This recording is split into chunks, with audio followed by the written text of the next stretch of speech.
Friends, this morning,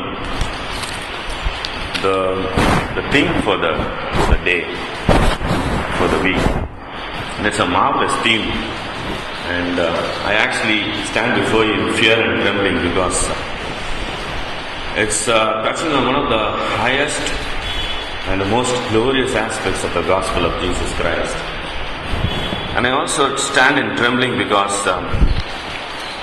throughout the history of the church, there has been those who have not understood the full things of God, who have perverted what we're going to see today, or diluted it, or transformed it, or even denied these facts, because the carnal mind, as Romans 8:4 says, is at enmity towards God, and nowhere is it most at enmity than the topic that we're going to look at today. But on the other hand, we know that what we're going to look today is about touching the depths or the very source of the gospel of Jesus Christ. And we're going to enter into deep waters and go to the very root and the very secret depths of God, out of which the whole gospel and everything else comes forth. Because the Old Testament reading that we had today was about Israel being the elect of God. God has a people, and He has a chosen people, and they are the elect of God, and God has a peculiar treasure which is unlike all the other peoples, and it's a special people. And the alternative reading that we saw that's given for the day is taken from Romans 9, chapter 9, verses 14 to 24. And there it talks about, the first verse says, "Is there then injustice with God?" And we had the gospel portion read out to us. And we know the parable very well. And that's a parable very hard to understand.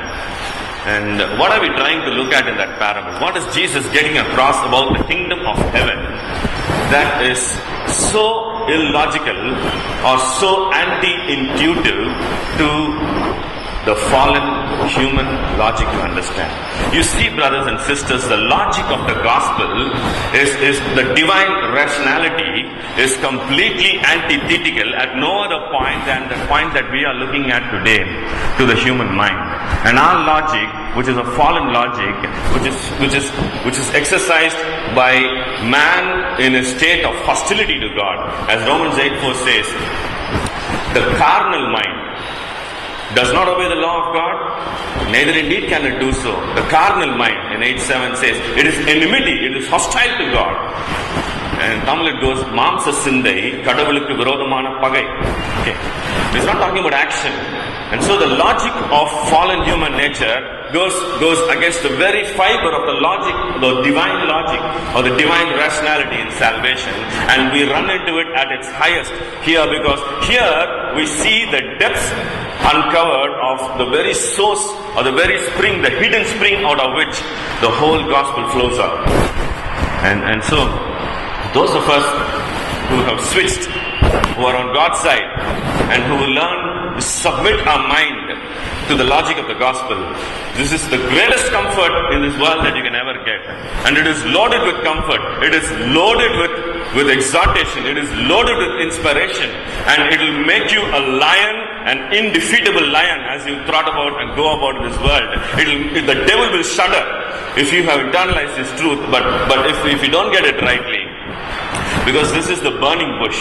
This is the burning bush. And we must enter with our slippers taken off. This is holy ground, because we are getting into the very center of the heart and the mind of God, what is throbbing in God's heart for all eternity. Now, why am I saying this? Because I want to lay out right at the front that here we are going to be dealing with all meat. We're not going to talk about stories. This is so hard, and this is real meat. I want to warn you beforehand of the whole thing. Okay, I titled this message as taking by surprise. What is being taken by surprise? The kingdom of heaven and the subversion of this world. That's a subtitle. Taking by surprise. The kingdom of heaven and the subversion of this world. Because the topic today is about the kingdom of heaven and how that comes in. Okay. Now what's the point of the parable that we read today? Now many people say that, the wages are being paid out, that wages is salvation, and the people who are hired into the labor field, they are those who are being saved. I say no. Salvation in the Bible is never wages paid out for work that you do. Salvation is a free gift of God. So that is not the point of the whole parable. And then there are others who say that rewards are being given out for serving God. Rewards to believers, those who are serving Christ. And so the rewards is what the wages represent. And again they say that's not true. Because if salvation itself is a free gift, the rewards for serving Christ are also free. And anyway, the rewards are not equal. They are never paid out again as wages. Okay. So we are excluding both these interpretations of this parable. So we go on to the real reason for why this parable was said by Jesus. Now some say the vineyard is a church. And again I say no, the vineyard is not the church. God's vineyard is representing the whole of creation. It's the whole of the universe. Because here we're not talking about the church, but we're talking about the kingdom of heaven. Okay. And I said that the core issue, the only issue that parable is meant to tell us is that this found in the last section of the parable, the last verse. What does it say?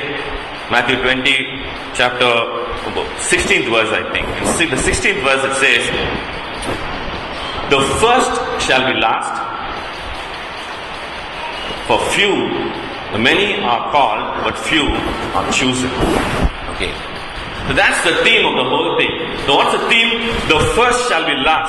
And there is an upsetting. There is a subversion, a huge subversion. There's a surprise at the end of the whole thing. And God has the last laugh in it all, because the logic of the kingdom of heaven surprises us and takes us by surprise. And says the first shall be last, the last shall be first. And what does that mean? That means many are called, but few are chosen. It's about God's choice. It's about God coming and choosing us out. And when He does that, the doctrine of election, the doctrine of divine election, and that's what the whole point is all about. And Jesus is saying, the guys who had come inside in the beginning and in the end, whoever they are, the point was that they missed the whole thing. Their logic was completely antithetical to how the owner of the vineyard was looking at the whole thing. Now I said the vineyard is the entire universe. And the Lord of the vineyard, of course, is our God, Father, Son and Holy Spirit. And the householder, of course, is Jesus Christ. And that's the whole point. We cannot pull the parallel any further. And the point is that the real way to interpret the whole thing is, who are these guys who came in the first hour of the day? And who are these guys who came in the third hour of the day? The Jewish hour starts at 6 o'clock in the morning. And the third hour means 9 o'clock in the morning. The